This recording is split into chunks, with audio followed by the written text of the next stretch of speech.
My name is Sean Anderson. I'm the fire chief and emergency management coordinator for the city of Cleveland. I've been with Cleveland for right around 30 years now as far as an employee, but I've lived here most of my life. We moved here in the early 80s and I've been here ever since.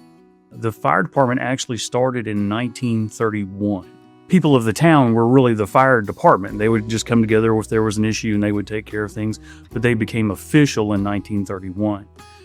The first station that they had was the station behind where Walgreens is now, and that was before we had a civic center or anything like that. There was a fireman's hall. Actually, where the back driveway coming out of the pharmacy of Walgreens was where the fireman's hall used to be. And that's all the stories you hear about where people used to come together for dances and special dinner and community events and everything were all held at the fire hall in that station that was right there off of Hanson Street, where now the city has a pavilion set up and what have you. That's where that station was.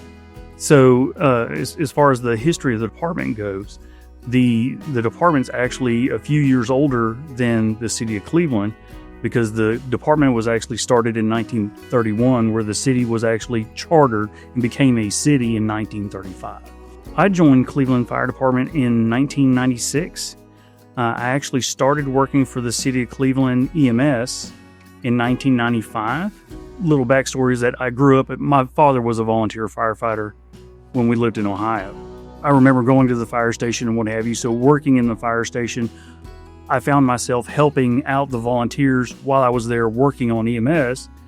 And basically they kept, well, if you're going to help out, you may as well join and really help out.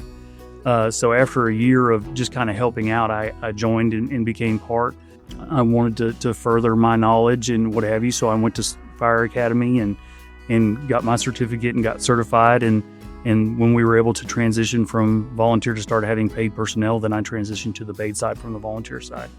While the face of Cleveland is definitely changing, because we do have new development and things that happened in the past, Cleveland has very much been able to retain its foundation. Even though we are growing, it's still very much a small community.